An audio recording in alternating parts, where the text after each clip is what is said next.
Ai është djali më i mençur që ka, kur gjen ca budallëm dhe u merr lekët këtu, ai është perfekt. Është personazh jashtëzakonshëm. Nuk do të ketë asnjë lloj ndikimi. Un po të mundet, po të më dëgjoj se nuk kam kontakt me të, ti them të lutem ngrije sa më shumë atë shifrën. Se ka Fatmiri lek sa të duash.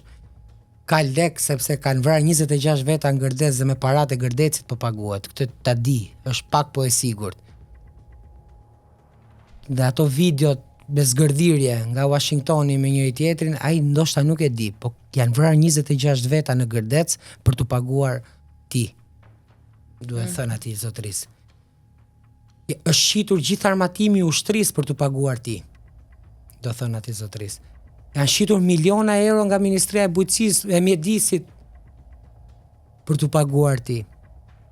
Dhe kjo është standardi dhe La Civitas po bën gabimin më të madh që e ka ulur ai shumë atë. Ta ngrej sa më shumë. Po ku e di ti sa e ka ulur sa? Për publike njërën. Njërën e kanë bërë publike. Unë nuk e di për shumë. Po e kalon $1 milion. Publike. E kanë bërë publike këtë faturën? Po, është fatura publike.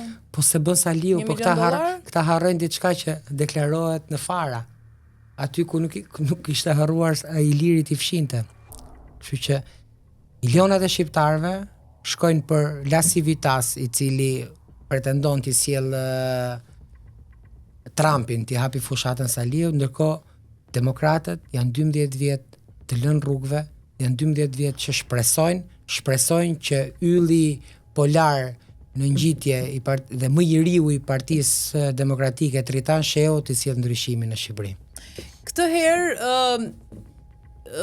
herë gjithmonë i prezantojnë këta edhe pse bëjnë një fushat deri diku me nuanca tallavaje. Të dyja partitë për shembull i kanë prezantuar tashmë programet e tyre. Berisha për shembull akuzon Ramon se i ka kopjuar programin.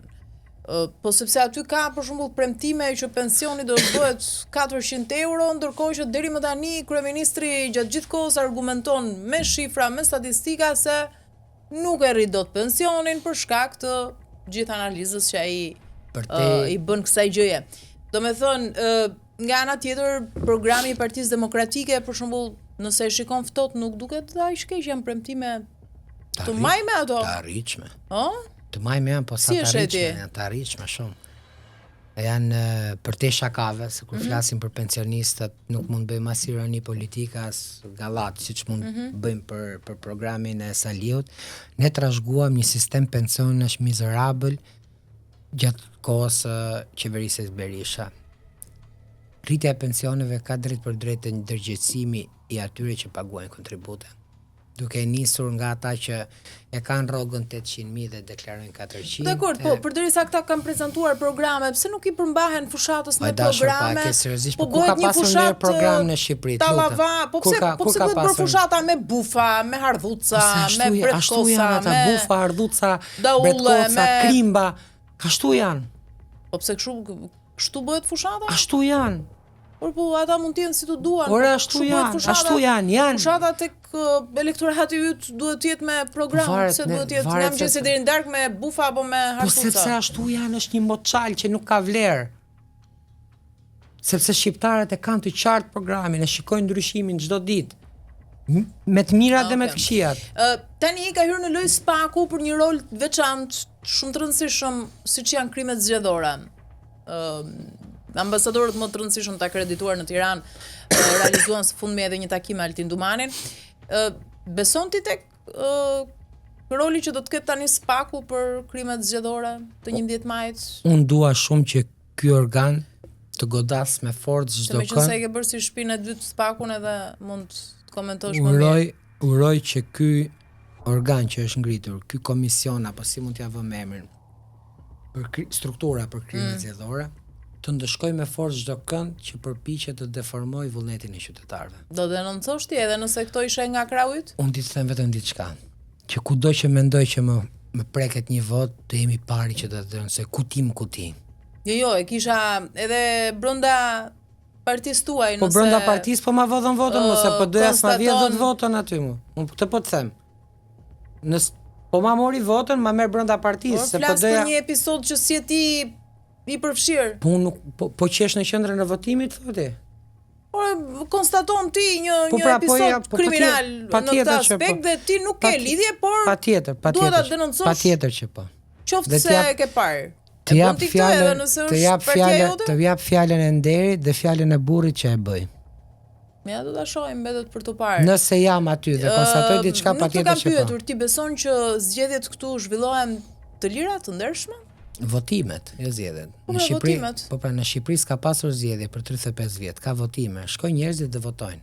Po beson tek procesi i ndershëm? Për sa kohë kemi votime dhe jo zgjedhje, përgjigjja është brenda. Po çfarë kuptimi ka kjo përgjigje sa kohë ti je pjesë e një, atëherë kohë ti je bërë pjesë ti? Po ata lën fare procesi votimi, ëh? Nuk them ta lën fare. Po se nëse ti nuk beso ke këtë të parën. Po kuptoj se çfarë po të them. Ti je pjesë e kësaj gjëje. Po pra jam pjesë e kësaj gjëje sepse duhet që ti jesh pjesë e sistemit që të kërkosh ta ndryshosh sistemin. Nga kafja te 15 kaçi nuk ndryshon dot sistem. Po ti jesh në tribun nuk ndikon në rezultatin e lojës. Po ti jesh në lojë ose e përmirëson ose e përkeqëson lojën. Se ky është gabimi këtu. Po mos ta lëm fare se ti nuk ndryshon dot gjë. Nëse nuk je pjesë e parlamentit, nuk ndryshon dot për përmirësuar ligje. Hajde shkojmë ne vetë të dy sot propozoj një ligj. Na e merr njëri përsipër? Ne të dy, hajde shkojmë. Thoya, shkonim lidh 20.000 firma të tjerë dhe hajde ma sill ta shqyrtojmë komision. Listat e hapura që partitë politike i kanë frikë duhet të jenë fakt. Dhe atëherë ke zgjedhje, jo votime. Sepse ti bëj një zonë zgjedhore Shqipërinë, bëj një zonë zgjedhore të gjithë Shqipërinë, siç e kanë vendet e tjera të rajonit. Dhe nxjerrim surratin gjithë dhe të kërkojmë vota në rang kombëtar për veten. Dhe i shikon pastaj këta xhaketat vjetra, roz, kafe, jeshile, dalin nga penxherja e parlamentit, jo nga dera. Prandaj them që ka votime, nuk ka zgjedhje. Dhe kur thuhet që ti je pjesë e kësaj dhe pse je futur këtu kurse beson, duhet patjetër ti jesh pjesë e gjës që të bësh ndryshimin. Duhet ti jesh pjesë e parlamentit të Shqipërisë që ti të ngresh zërin, të bërtasësh fort dhe ato çka shikon dhe dëgjon në rrugë, dhe ato çka shikon dhe dëgjon në biseda ku me bashkëmoshatarët, me moshën më të madhe, me profesionet e lira, me njerëz cilët punojnë gjithë ditën për të mbajtur familjen dhe shprehen ato gjëra ti vësh në jetë dhe t'u thuash shqiptarëve nga ajo foltore dhe ti përkthesh në projekt ligje. Po hajde se po rrim aty te kafja PD-s, te kafja PS-s, aty te opera, se janë bërë ato lokalet e bukura dhe po hedhim nga i fjalën e kjo gjëja duhet ishte bërë kështu. Nuk ndryshohet asgjë nëse nuk je atje. Të bëhemi 3, 4, 5, 6, 7, 8, 10 të rinj. Prandaj i them, bëj apel, votoni të rinj, moshat e reja. Të bëhemi 10 të rinj se jemi 100 herë më mirë se 10 të vjetër dhe të bëjmë diçka siç e mendojmë dhe siç e duam, pa pasur frikë nga sistemi dy kryetarëve. Dhe ti je e sigurt që politika ose gjërat arrin duke ju imponuar të fortëve, sepse i forti nëse ti nuk i imponohesh të shtyp me këmbë. Shumë po paralajmërohet këtë kohë që deri më 11 maj do të ketë arrestime të bëjshme nga radhët e politikës, korruptuar nga ana e SPAK-ut. Madje thuhet që shumë nga ata që do janë në lista nuk do të jenë, rrezikojnë. Uroj dhe shpresoj të jetë. Ke informacione për këtë ti? Ke pritshmëri? Po kam ca informacione, po që do të thotë që shumë njerëz që kanë vjedhur do hyjnë në burg. Është shumë e thjeshtë. Edhe pse janë listat hapura dhe pse janë listat mbyllura, ca e kanë lëshuar fushatën fare, s'po bëjnë fare se e din përfundim. E din ata çfarë kanë bërë. Dhe po filloi një hetim, dhe po filloi prokurori të marrë 1, 2, 3, 4, 5 informacione, dihet përfundimi. Dhe nuk për aksione që do të bëhen para 11 majit apo? Ore të bëhen kur të duan. Është e rëndësishme kjo. Nuk është e rëndësishme fare. E komplet konfigurimin. Jo, konfigurimi, zgjedhjet janë 11 maj, po konfigurimi do bëhet i shtator. Deri në shtator do kesh një 10 veta që nuk do ta shohin dot atë sallën.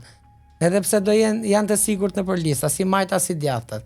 Kështu që kush nuk ka vjedhur 300, mu nuk më intereson fare. Bëjnë çfarë të duan. Mu më interesojnë qytetarët e Kamzës, Pashkuqanit, Bathores, njësisë 1 deri te njësia 2, 3, 4, 5, 6, 7, 10, 11, 12, kudo në Tiranë deri te 14 të qytetarët e Vorës, qytetarët e Kavajës, qytetarët e Rogozhinës që kanë një mundësi për të më dhënë një vot, kanë mundësinë për të mandatuar një djalë të ri që flet dhe nuk hesht, dhe nuk ka frikë nga subjekti i politik, dhe nuk ka frikë të ngrej zërin dhe pse bëhet fjalë për gabimet që bën subjekti politik, dhe nuk është nën tutelen e kryetarit të partisë.